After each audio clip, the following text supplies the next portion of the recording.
Understanding Consciousness Through Psychedelics. Consciousness is that medium through which we perceive both the world that surrounds us and the world that lies within us. The blue of the sea and the pain in your knee are both aspects of your conscious mind. But though consciousness is that which is most familiar to each of us, it is also that which is most mysterious. Despite thousands of years of thought, we still cannot agree upon the relation between matter and mind, between the solid physical world and our seemingly intangible consciousness. Today, there's a renewed interest in this whole problem, known in modern science and philosophy as the hard problem of consciousness. Concurrently, there's a renewed interest in psychedelics. In fact, we are in the midst of the so-named psychedelic renaissance. There are currently far more advanced research projects on psychedelic states than there ever was in the 1960s. And with more knowledge, we're moving away from the fearful propaganda against their use, which in retrospect seems more political than scientific. However, most psychedelic research today is concerned with the therapeutic medicinal properties of these chemicals. Of course, this is of great value, but psychedelics can also be of great value to the healthy as well as to the unhealthy, and to the philosopher as well as the physician. Psychedelics are much more than medicine. Psychedelic modes of consciousness can provide states that are awe-inspiring, sublime, ethereal, and infernal. Visions of the most beautiful and intricate of objects can be seen, but also of the darkest terror. One can lose one's sense of oneself as oneself. It can shatter into a hailstorm of subjectivities. One's sense of space is often distorted. Time fluctuates or even disappears. One can attain completely novel feelings, emotions. And sense data can tangle to the extent that one may smell the color of time. As a philosopher of mind, one who studies mind, matter, logic, the varieties of consciousness, and as a metaphysician, one who seeks the fundamental depths of reality, it seems obvious that to enhance our understanding of the mind requires the investigation of such psychedelically induced states of mind. That is, psychedelics may be means to advance the metaphysics of mind. Yet there's little modern literature on the philosophy of psychedelic consciousness.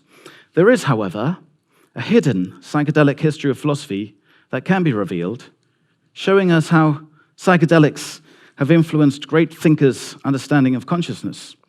So let me take you on a trip.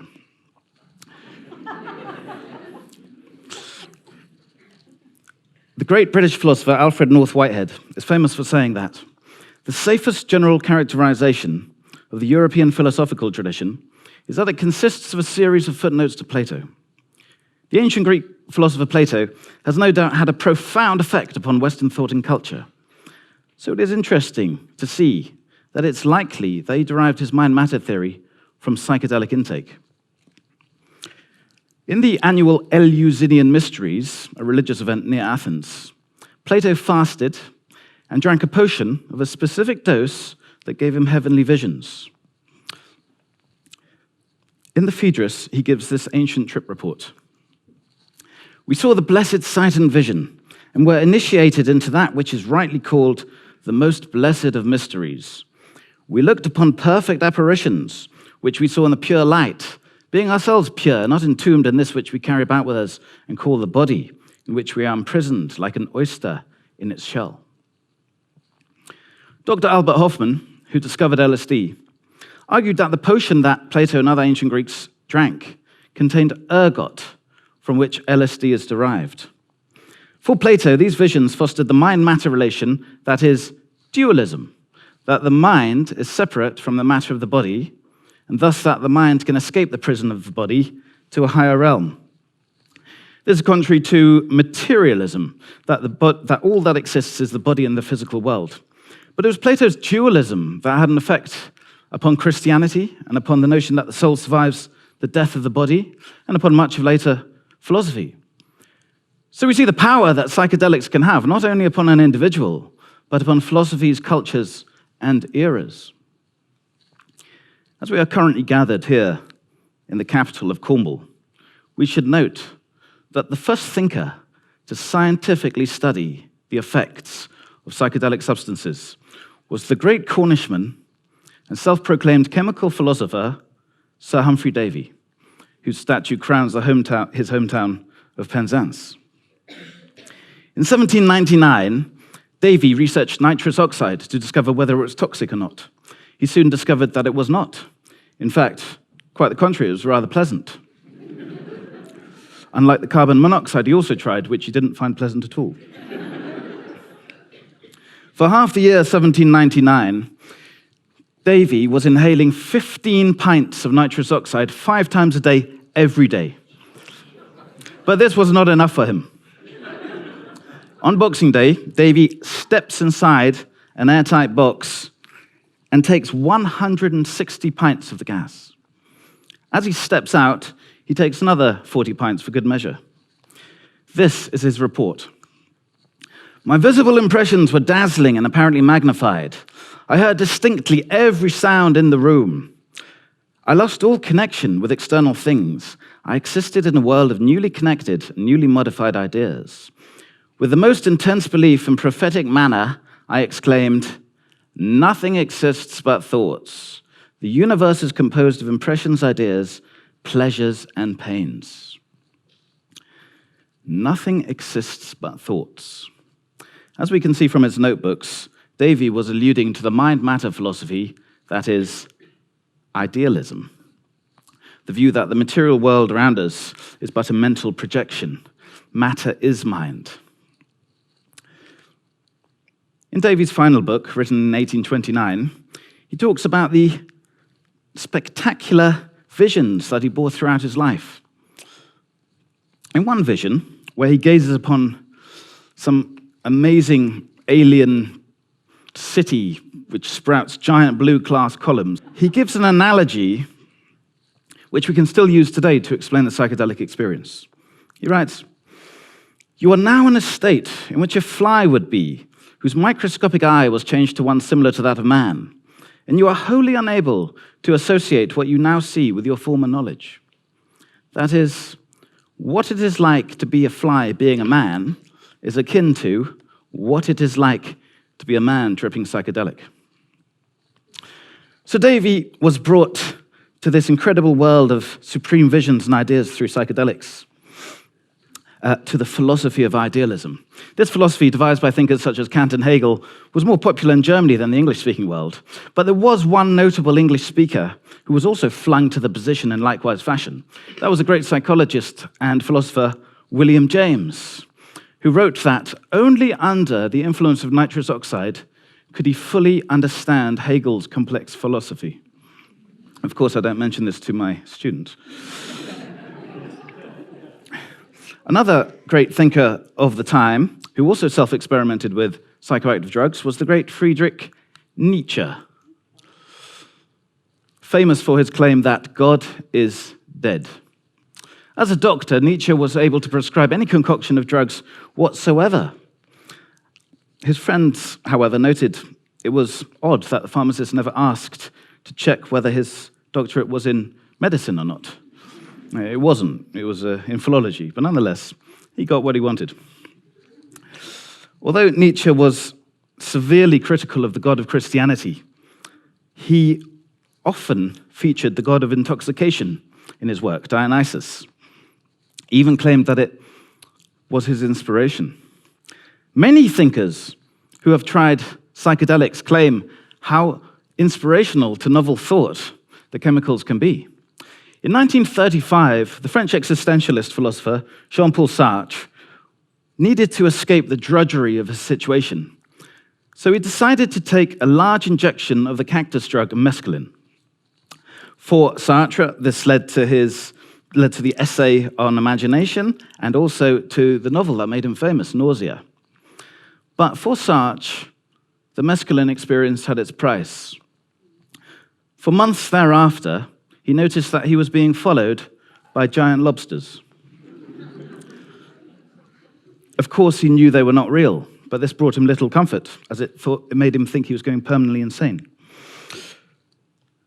As we enter the 20th century, psychedelics become more prevalent, and we see more intellectuals experimenting with them. In the 1950s, there was a planned Outsight project, which sought to bring together the world's leading cognoscenti to each try mescaline.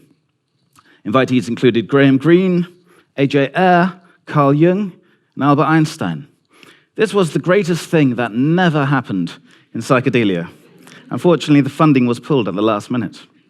But a decade later, then, the surge in the popular use of the drugs becomes incredible, and unfortunately, that leads to their criminalization, a prohibition which has, in my view, impeded the progress of both medicine and metaphysics.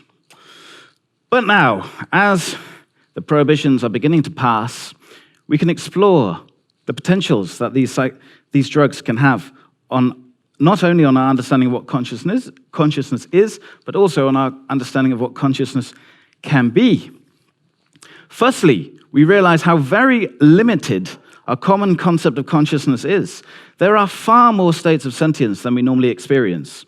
Even dreams can appear hopelessly mundane compared to certain psychedelic states.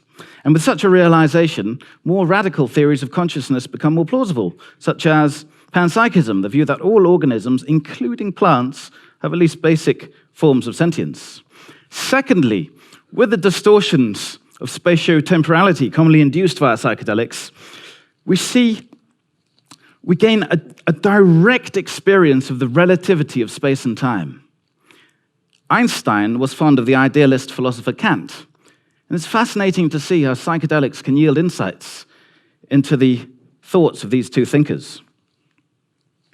Thirdly, our self-consciousness undergoes radical transformations. As seen, the sense that you are one single consciousness can shatter. The division between the self and the world can be lost. The distinction between everything you know, your everyday assumed beliefs, can be exposed as in many ways completely arbitrary and stifling. Lastly, not only can psychedelics seemingly increase one's intelligence and efficiency through microdosing, taking a minute dose of a psychedelic, but they can generally lead to a heightened awareness of the subtleties around and within us. That is, psychedelics can enhance our consciousness, pushing us up the evolutionary ladder. Nietzsche replaced God with his notion of the enhanced human, or the Superman. The first British writer on Nietzsche was A.R. Uraj, who claimed that new modes of consciousness will be needed, as the mystics have always declared. The differencing element of man and Superman will be the possession of these. Could psychedelics facilitate the so-called transhumanism, the transformation of mankind into a greater being? And moreover, could psychedelics not only aid ourselves, but the world in which we live? Through psychedelics, one frequently gains a much heightened appreciation of the worth of nature and the beauty and value of her creatures. Even one such experience can make a person more conscious and concerned with the ecology of our planet. So I say, psychedelics should once more be taken seriously as intellectual and aesthetic instruments that can help us understand not only what consciousness is, but what we humans really are and what we can become in our relation to the wonder that is nature. Thank you.